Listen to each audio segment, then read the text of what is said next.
Estamos en el inicio del ministerio público de Jesús, prácticamente aún en la primera semana. Si os fijáis, versículo 1 dice 3 días después de los eventos que habían sucedido en el capítulo 1, que hemos estado estudiando las últimas semanas. Entonces esto pasó después de la tentación en el desierto, luego después de Jesús ser bautizado y llamar a sus primeros discípulos. Entonces vamos a repasar aquí el texto que hemos leído. Había una boda en Caná de Galilea, que era una región donde Jesús había crecido. Jesús había crecido en Galilea, por eso se le conoce también como Galileo. María, Jesús y sus discípulos fueron invitados y asistieron a la boda, dice el versículo 1 y 2. Probablemente era una familia conocida de ellos, de María o un pariente, no lo sabemos, no nos dicen el texto, solo que fueron invitados y pues asistieron a la boda. Versículo 13 nos informa que se termina el vino y María le avisa a Jesús. Jesús contesta a María diciendo que aún no había llegado su hora, versículo 4. Y versículo 5, aún así María aconseja a todos los sirvientes a que hiciera lo que Jesús ordenara. Vemos versículos 6 y 8 que había 6 tinajas destinadas al rito de purificación de los judíos, que era lavarse las manos con frecuencia, y estaban las tinajas allí, y Jesús, versículos 6 al 9, ordena que se las llene de agua hasta el borde, y luego transforma el agua en vino. El vino, versículos 9 y 10, producido por Jesús, es el mejor vino que haya existido jamás. Era muy bueno. Y dice el versículo 11 que este fue el primer milagro, o la primera señal realizada por Jesús. Y de esta manera manifestó su gloria y los discípulos creyeron en él. Vamos a ver aquí algunas cuestiones a modo de introducción que a veces generan dudas. Si Jesús al principio dice que aún no había llegado su hora, ¿por qué luego realiza el milagro? Alguien puede preguntarse, ¿no? Y otra pregunta que se puede hacer también, ¿qué connotación tiene la expresión mujer en el versículo 4? Cuando María le dice, se acabó el vino, y Jesús le contesta, mujer, todavía no ha llegado mi hora. Para nuestro contexto puede parecer un poco rudo de parte de Jesús, ¿no? Aquí podemos aprender, queridos, sobre la relación ministerial que había, o que debería haber, y que había entre Jesús y María, su madre, y por supuesto la sumisión de María a Jesús. La palabra mujer aquí nos parece muy ruda y abrupta, pero es la misma palabra que usó Jesús en la cruz, dirigiéndose a María al confiársela a su discípulo amado. Juan capítulo 19, versículo 26. Ya hay una expresión más cariñosa allí, no había rudeza ninguna. Homero, un autor antiguo, usa esta palabra como tratamiento que le da a Ulises, su amada esposa Penélope. Era un autor antiguo, griego. Los más estudiados a lo mejor conocen estas figuras, estos personajes. El emperador Augusto, el emperador de Roma, la usaba como un título al dirigirse a Cleopatra, la reina egipcia que era su amada. A lo mejor ya habéis escuchado de la historia de Augusto y Cleopatra. Bueno, perdón, Cleopatra. El acento me confunde. Cleopatra. Lo que vengo a decir es que, lejos de ser una manera ruda y descortés de dirigirse a una mujer, era un título de respeto. No tenemos en castellano una expresión que corresponda exactamente a esta palabra en griego. La más cercana puede ser señora. Cuando alguien le llama a una mujer de señora, porque de alguna manera transmite la idea de respeto. Así que cuando el Señor dijo mujer, no se expresó rudamente, por el contrario, fue un acto de cariño de su parte, de respeto, a usar esta palabra para hacer ver a María que ya no debía seguir pensando en él como si fuera únicamente su hijo, Él era el Mesías y estaba empezando su ministerio. Así que María debía empezar a mirar a Jesús como su Señor. Las palabras, lo que he preguntado antes, ¿no? Las palabras, aún no ha venido mi hora, indican claramente el conocimiento que Cristo tenía de que estaba cumpliendo una obra encomendada por el Padre, cuyos detalles se iban cumpliendo según el decreto eterno de Dios, al momento que Dios quisiera. Es decir, no era cuando María o cuando cualquier otra persona quisiera, sino cuando el Padre indicara. Esta es la idea que transmite el texto. Ahora, ¿cómo llegó a ser invitado Jesús y sus discípulos? ¿Eran amigos de la familia? ¿Y por qué sus discípulos también fueron invitados? Pues no tenemos estas respuestas. Lo único que sabemos es que fueron invitados y que Jesús aceptó la invitación para todo el grupo, sus discípulos incluidos. De manera que vemos aquí que Jesús no era una seta. Él vino comiendo y bebiendo. ¿Qué es una seta? Una persona que se aleja de las cosas, de los quehaceres y de los placeres, por así decirlo, del mundo. Placeres legítimos. Un asceta es un monje que se enclausura en algún sitio para alejarse de toda la gente. Jesús no era así. Él asistía a las bodas, él iba a las fiestas y él comía y bebía con la gente, incluso que los demás no querían comer y beber. Así que Jesús no era el tipo religioso que normalmente se pinta y que hoy día algunos intentan ser. Le gustaba a Jesús reírse porque estaba en una fiesta, probablemente hubiera bailado porque en las fiestas de boda era lo más común entre los judíos, que hubieran canciones y que obviamente no estaba ahí Jesús en una boda sentado en su silla, porque si no, ¿por qué iba a asistir? Estaba participando de la boda y no tenía sentido otra cosa sino participar con la alegría de los invitados que vienen a celebrar el matrimonio entre un hombre y una mujer. Entonces, ¿qué es una boda? Es una fiesta. Tiene que haber alegría y los que participan no pueden estar tristes. Tienen que estar contentos y felices y alegres participando de la boda. Y esto es lo que honra el que el invitado esté contento, participando, feliz de lo que se pasa en la boda, es lo que honra al matrimonio que se está casando. Entonces Jesús eligió su primer milagro.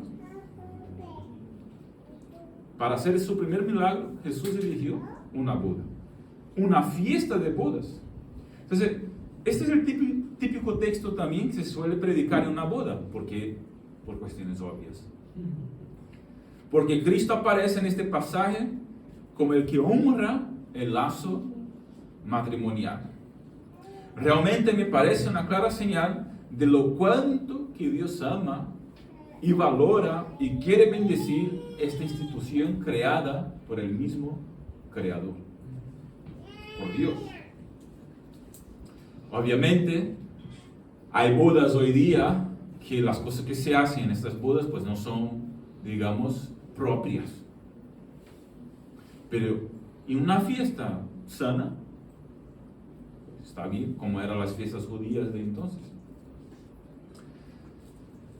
Así que Jesús no era ningún austero aguafiestas. Todo lo contrario, como vemos aquí. Le encantaba participar de la alegría y el regocijo de una boda y ayudar incluso en los problemas que se presentaban. Hay algunas personas religiosas, queridos, que difunden una atmósfera lúgubre. ¿Sabes lo que es esto? Negra, pesada. Mejor dicho así, ¿no? Así se me entiende mejor. Hay unas personas religiosas que difunden una atmósfera pesada. incluso si van a una boda, están con una cara pesada. Como si fuera algo malo o no espiritual reírse y alegrarse. Para ellos, la religión es una cosa demasiado seria. No sé si algún día han contado un chiste en la vida o se han reído de algún chiste. Es una lástima, porque eso no es lo que enseña Jesús aquí en este pasaje. Mira lo que dijo Spurgeon. Él tiene algunos consejos sabios en su libro Charlas a mis estudiantes. Mira lo que dijo. Recomiendo jovialidad a todos los que quieran ganar almas. No frivolidad ni espuma, sino un espíritu sociable y feliz. Amén. Y dice, se cogen más moscas con miel que con vinagre. No es cierto eso. Y dice, conduce más almas al cielo el que lleva el cielo en la cara que el que lleva el tártaro en sus gestos y aspecto. No puede estar más cierto este hombre, ¿eh? Y era un gran predicador, pastor bautista. Jesús nunca consideraba que fuera un crimen ser feliz, o alegrarse, o celebrar. ¿Por qué lo han de considerar sus seguidores? Que no sea así nosotros. En ese texto vemos el típico proceso de los milagros realizados por Jesús. Hay una crisis. En el caso aquí hay una crisis en la familia que estaba apenas empezando en la celebración de su boda. Y las bodas judías en aquel entonces no era un día de boda, era una semana. Era una semana de bodas. Empezaba, yo creo que el miércoles o jueves, no me acuerdo muy bien. Y iba toda la semana, hasta la semana siguiente. De celebración, de fiesta. Era una semana de fiesta. Tremendo, ¿no? Entonces, hay una crisis ahí, porque se estaba terminando el vino, y el vino era lo que representaba la alegría de la fiesta, y el vino era lo que traía, bueno, era la bebida de la fiesta. No había otra cosa. Y si termina el vino para una semana, pues claro, se acaba la fiesta y hay una vergüenza tremenda. Entonces hay una crisis, hay una súplica por ayuda. En el caso María pide ayuda, posiblemente por ser conocida de la familia, o alguien de la familia le comentaría a ella con preocupación la falta de vino, o supo ella de alguna manera. Total que María supo. No sabemos cómo, pero supo. ¿Por qué razón? Pues tampoco lo sabemos. Lo importante es que supo y pidió ayuda a Jesús. Entonces hay una súplica. Luego hay una intervención sobrenatural de Jesús, una manifestación de gloria. Él transforma el agua en vino. Y por último, los discípulos creyeron en él. El milagro produce fe. Vamos a ver cada uno de esos puntos. Hay una crisis en la familia, una boda sin vino. Otra cosa que no he dicho aquí en plan de introducción, un detalle, es que uno puede preguntarse, ¿no? Como muchos ya me han dicho, pues, ¿cómo era el vino de la época de Jesús? Era un vino sin fermentar, que no había alcohol y eso. Yo he escuchado ya tantas tonterías a ese respecto. Porque he crecido en una iglesia tan tradicional en Brasil y tan ortodoxa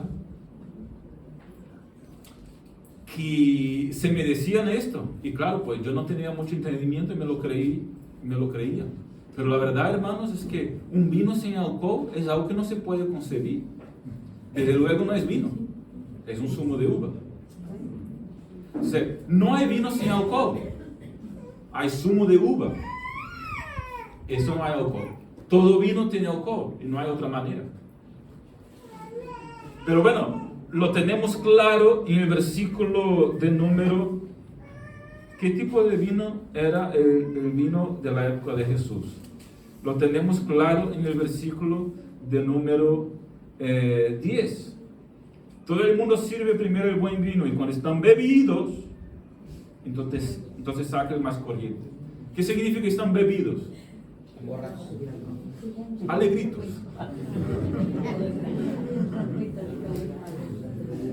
Cuando están un poquito más alegres, vamos a decir así, ahí ponen el peor, por razones obvias. Cuando está un poquito más alegre, pues ya se toma el peor y ya no lo siente mucho. ¿Por qué? Ya está pasado. ¿Verdad? ¿No es lo que dice el texto? Entonces, ¿qué tipo de vino era el vino de la época de Jesús? El que deja contento.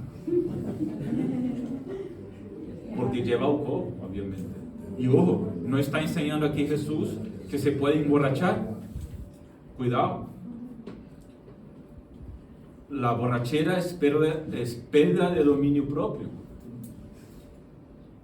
Y el dominio propio es un fruto del Espíritu. Jamás enseñaría a Jesús la pérdida del dominio propio. Entonces no está enseñando Jesús aquí que se puede emborrachar uno.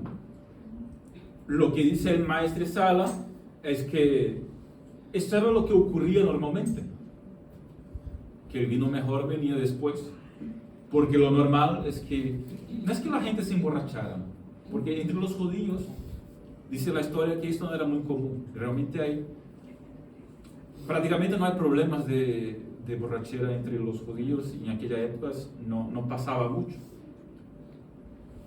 Pero cuando uno toma uno o dos, pues puede estar un poquito más alegre. No llega a estar borracho, por así decirlo. No pierde el control, simplemente pues una cantidad de alcohol en su sangre le produce de alguna manera, que no sé explicar porque no soy científico, soy pastor, le produce algo en su organismo que le deja un poquito pues alegre, pero no es que pierde el control. Por eso el vino representa alegría, siempre ha representado. ¿Qué tipo de vino era el vino del tiempo de Jesús? Pues el que lleva alcohol, por supuesto. Vale, pues teniendo esto en cuenta, en una fiesta judía, el vino era esencial, fundamental. No podía haber fiesta sin vino, pero de ninguna manera. Decían los rabinos, sin vino no puede haber alegría. Entonces, no había fiesta judía sin vino. No es que la gente se emborrachara, como he dicho. La borrachera se miraba muy mal. Y no era y no es frecuente entre los judíos. En cualquier tiempo habría sido un problema que faltaran las provisiones, porque la hospitalidad es un sagrado deber en el Oriente y entre los judíos. Pero era una desgracia aún mayor y hasta una humillación terrible para los novios el que faltara vino en su boda. Esto era lo peor que podría ocurrir a uno. Sería una vergüenza total. Se podría generar posibles discusiones entre padres y hijos, suegros y yernos. Se podría pensar en esta crisis como siendo incluso una crisis de orden económica, o como mínimo de mala gestión o planificación. Porque si se falta el vino, porque no han comprado suficiente, pues no ha habido dinero suficiente. O si había dinero suficiente, pues se programó mal, se gestionó mal la cosa. ¿Y sabéis una cosa, queridos? Que los problemas económicos están entre las principales razones de divorcio a día de hoy. Los problemas económicos en una familia están entre las principales razones de discusión y de divorcio. Si no se gestiona bien el dinero y la economía en la familia, entre el padre y la madre, la esposa y el marido, pues esto a día de hoy es razón, causa de muchos problemas. Y a lo mejor estoy hablando aquí a gente que está pasando por ese tipo de problema y ya ha tenido discusiones tremendas por esa misma razón. A aquella pareja está nada más que empezando su matrimonio y ya había una crisis de ese tipo. Mal estaba empezando. y ya estaban con ese tipo de crisis. Y ahí viene la súplica. De alguna manera, María supo de la información. La familia o los amigos de la familia pudieron haber pedido ayuda. Fue de una manera que le produjo preocupación a María. Y María pide ayuda a Jesús. De todos los presentes, nadie sabía mejor que María quién era Jesús y qué obra le había sido encomendada. María ya sabía que Jesús era el Mesías. Todavía no había hecho Jesús ningún milagro. Pero los discípulos no habían visto ninguna señal maravillosa. Pero María sabía que Jesús era especial. De alguna manera, puede decirse que se mostró impaciente porque él no hizo algo inmediatamente para arreglar aquella molesta situación. Tengamos en cuenta que ella no le dijo a Jesús lo que tenía Jesús que hacer. Simplemente se limitó a mencionarle a María la necesidad que a Jesús, la necesidad que había. Se ha terminado el vino. No hay vino. Pero aquel indicio era suficiente. Es casi seguro que María pedía y esperaba por un milagro. Porque ¿era Jesús dueño de una empresa de vino? No. Jesús era un invitado a la fiesta. ¿Qué iba a hacer Jesús? Porque había terminado el vino. ¿Tenía amigos dueños de un viñedo? Pues si había crecido como hijo de María, si había un amigo dueño de un viñedo, pues María podía hablar con esa persona. Total que María, lo lógico aquí del texto es, María estaba esperando un milagro. Estaba esperando un milagro, no había otra cosa. Estaba pidiendo y esperando un milagro. De manera que María aquí manifiesta, fijaros, su fe en Jesús. Es la primera que cree aquí. María ya creía que Jesús era el Mesías. Aún siendo su hijo. María ya creía que Jesús era el Mesías y que podía obrar lo que fuera y arreglar aquel tema y aquella crisis. Demostró su fe aquí en Jesús. Obviamente María no podía hacer nada. ¿Por qué? Porque no tenía autoridad divina, no tenía poder para hacer esos tipos de milagros. Pero sabía ya quién tenía ese poder, y era Jesús. Y aquí nos enseña algo muy especial en ese sentido. Aquí miremos a Jesús y creamos en Jesús. Ella es nuestro ejemplo en ese sentido. Ella creyó y puso su fe en Él. Y ahí vemos la manifestación de gloria de parte de Dios por medio de Jesús. Y esta es la importancia de invitar a Jesús y a sus discípulos a nuestras fiestas, a nuestras familias, a nuestras relaciones. Jesús estaba presente y pudo actuar. Si no estuviera, no podía hacer nada. ¿Entiendes? Si Jesús no estuviera presente, si no hubiera sido invitado y si no estuviera presente en aquel lugar, no podía hacer nada. Pero porque fue invitado y porque estaba presente, y normalmente cuando invitamos a Jesús, Él viene, buscar y encontraréis, es lo que dice la palabra, de manera que cuando lo buscamos, lo encontramos, cuando le invitamos, Él viene. Así que en tu familia, en tu hogar, en tus relaciones, en tu vida, si tú invitas a Dios, si tú invitas a Cristo, Él estará presente. Y si Él está presente, Él puede actuar. Só actúa si está presente. Hay gente esperando milagros, pero si Dios no está presente, no va a haber milagros, no va a haber manifestación de gloria. Aquí vemos el consejo de María, el consejo más grande que puede dar uno. Fijaros lo que dijo María, versículo de número 5. Su madre dijo a los que servían: hace todo lo que Él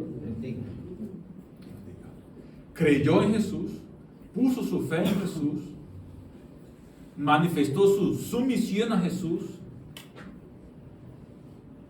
señaló a Jesús como el que tiene poder y autoridad, porque ella no podía hacer nada, pero sabía que Jesús podía hacer, y ahora dice a los demás, obedezcan a Él. Así siguiéramos todos el consejo de María. Si aquellos que dicen que tenían a María en lo más alto, siguieran su consejo. Yo quisiera esto, que a todos aquellos que ponen María en lo más alto, siguieran su consejo. ¿Y cuál fue su consejo? El único consejo que da María en la Biblia es este, no hay otro. Hay muchas pocas palabras de María en la Biblia. Mira, en la Anunciación, cuando el ángel le dice a María que ella iba a tener un hijo, en Lucas 1, María dice, ¿cómo será esto? No conozco a varón. Luego se le explica y María dice, he aquí la sierva del Señor, hágase conmigo conforme tu voluntad. Segundo momento que María dice algo, en Lucas 1:46, cuando ella canta un himno de alabanza a Dios, versículo 46 al 55. Proclama mi alma, engrandece mi alma, Señor, y mi espíritu se regocija en Dios, mi Salvador. Entonces es un himno que canta María.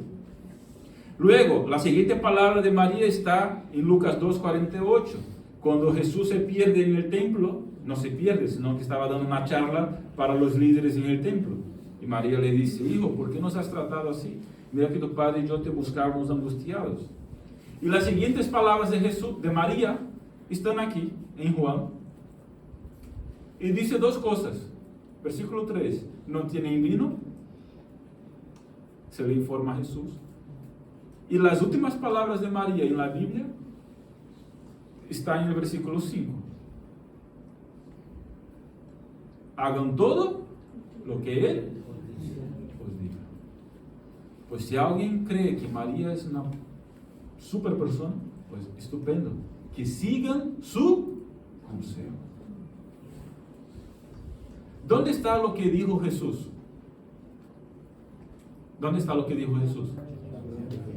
¿No es la palabra de Jesús? ¿No es la palabra de Dios aquí? Que sigan su consejo.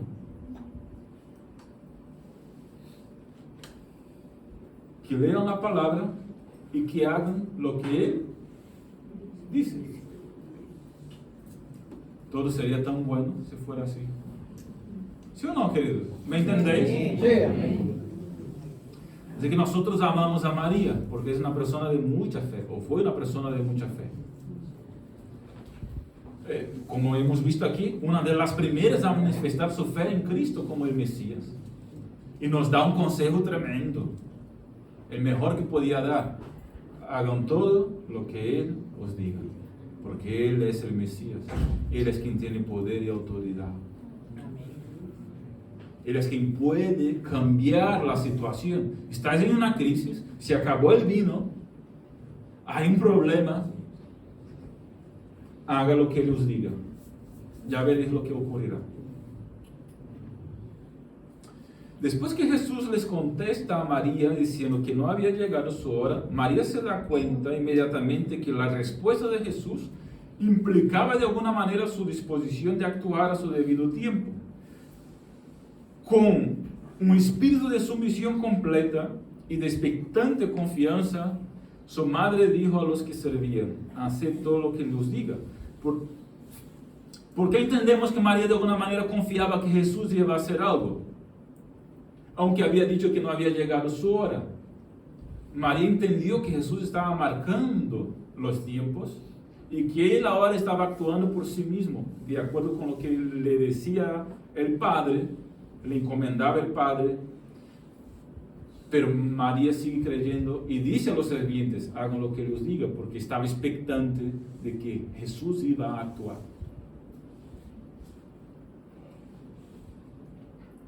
Vemos aquí dos principios fundamentales para que uno pueda experimentar la gloria de Dios en su vida, en su familia, en su hogar, en su corazón. ¿Cuáles son? Sumisión y fe en Cristo. María se sometió a Cristo y confió en Él totalmente.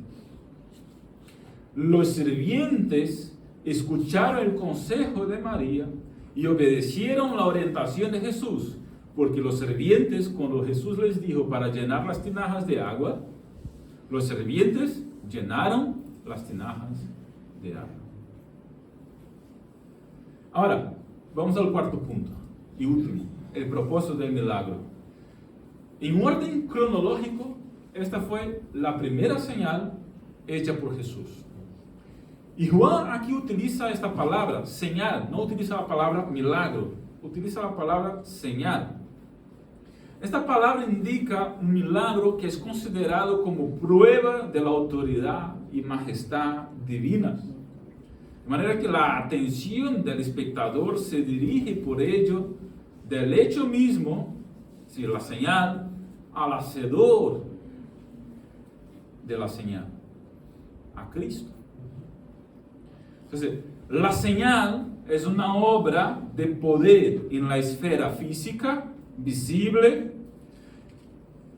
ilustra con frecuencia un principio que opera en la esfera espiritual.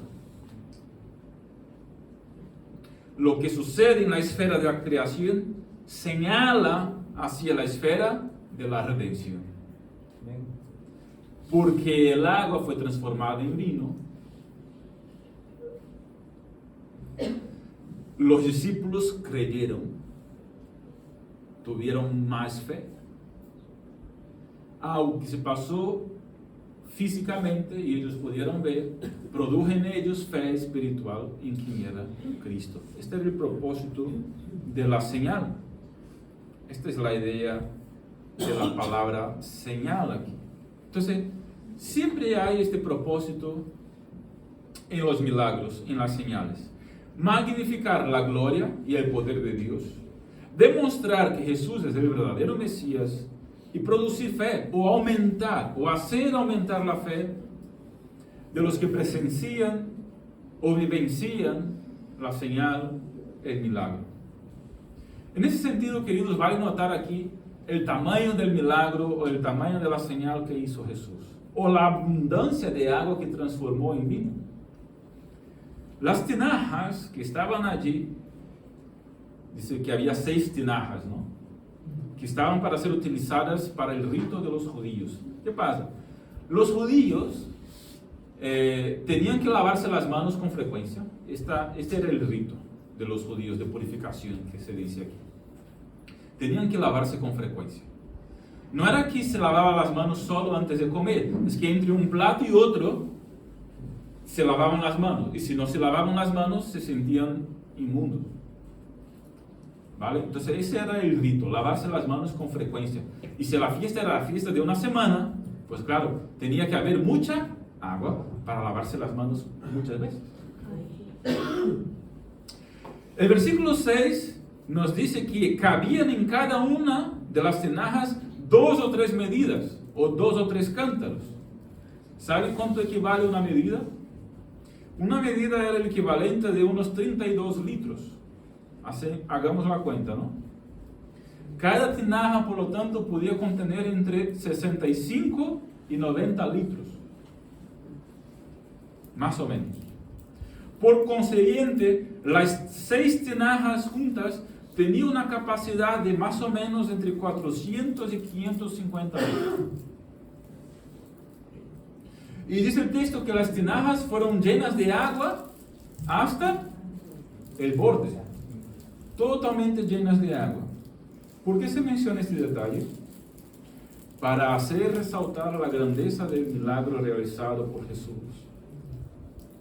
Jesús les dijo, versículo 7, llenar las tinajas con agua. Y dice, las llenaron hasta arriba. Las llenaron todo. Es decir, no cabía otra cosa en las tinajas. Estaban llenas de agua. Totalmente llenas de agua. También ese detalle de la narración pone de relieve la grandeza del milagro hecho por Jesús. Se añade además la frase agua, con agua, llenas hasta el borde de agua, para mostrar que las tinajas no contenían otra cosa sino solamente agua, y que nada más se podía añadir, puesto que estaban rebosando. Así que lo que hizo Jesús no fue transformar unos vasitos de agua en vino. Fue transformar casi 500 litros de agua en vino para toda una fiesta de una semana. ¡Qué bendición! Ya no había problema de vino. Ya todos estaban contentos y felices y alegres. Y se alegraría aún más, porque el vino producido por Jesús era lo bueno, ¿no? Lo siguiente.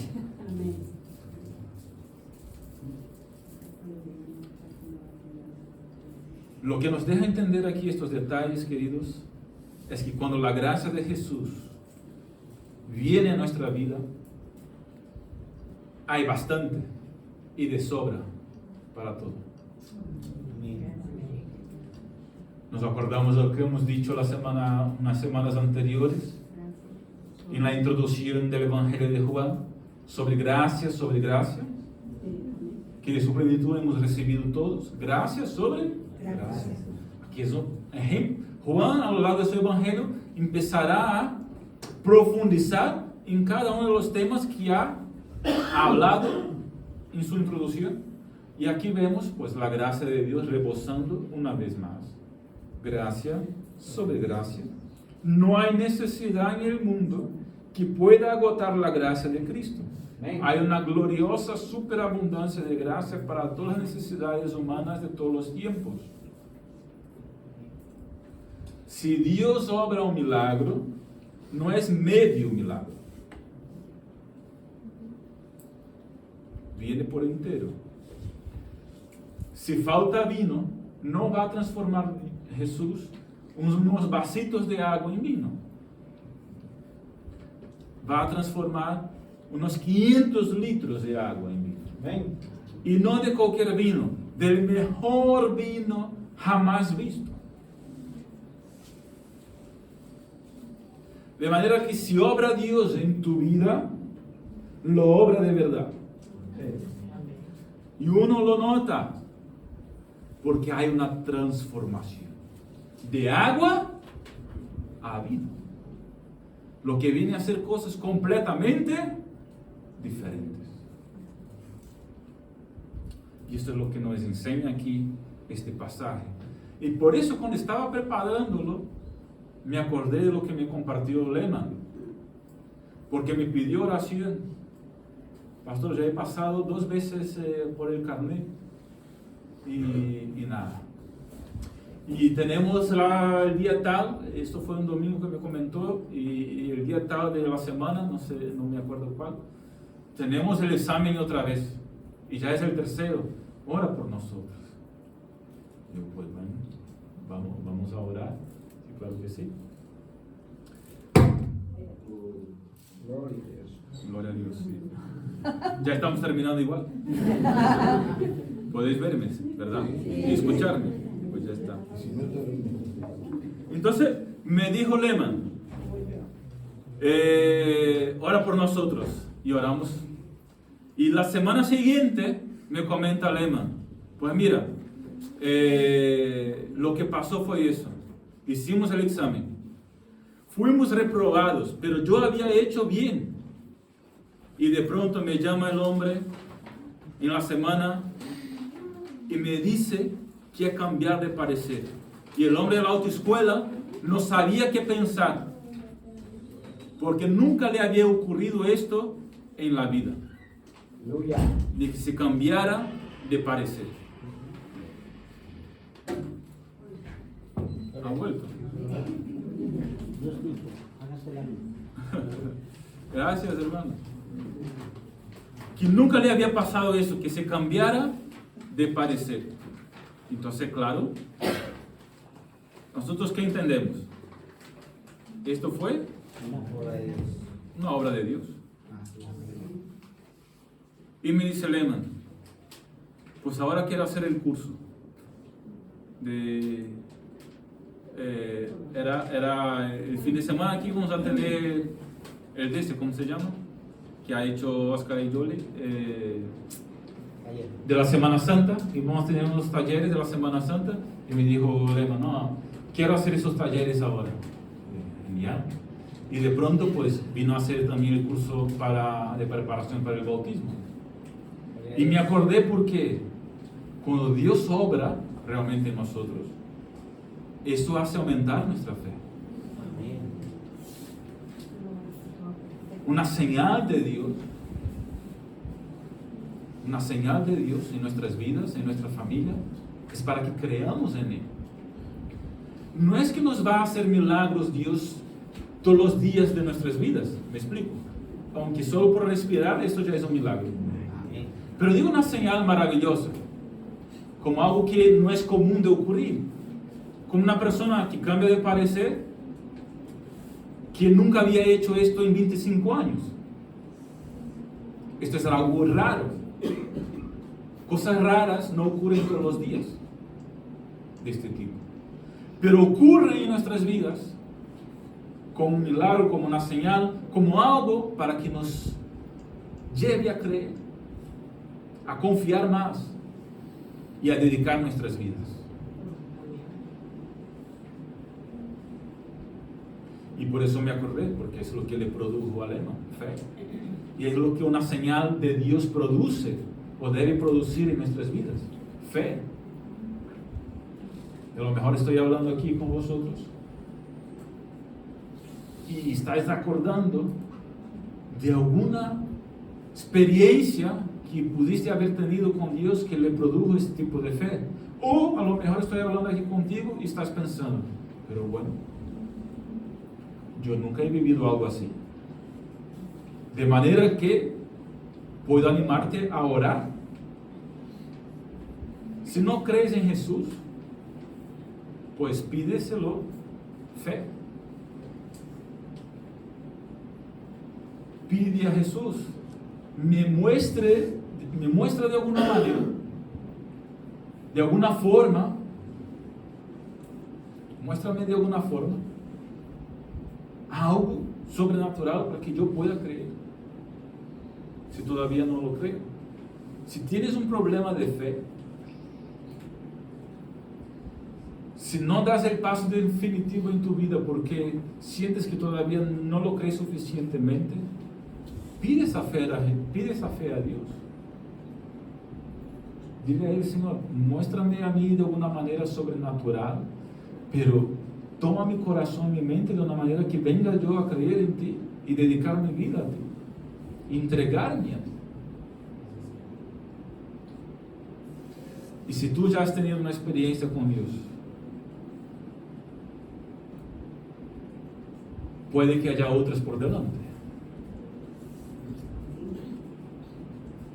Aquí es lo que vemos, como he dicho, el proceso de los milagros o de las manifestaciones de Dios en la vida de uno. Había una crisis, hubo una súplica, Jesús intervino de una manera maravillosa y manifestó su gloria. Y los discípulos creyeron en él. A lo mejor estás pasando por alguna crisis de orden personal o familiar. Puede que sea el momento de suplicar a Dios por una intervención, una manifestación de su gloria en tu vida y en tu familia. Fue lo mismo que le dijo Jesús a Marta en el mismo Evangelio de Juan: si crees, verás la gloria de Dios.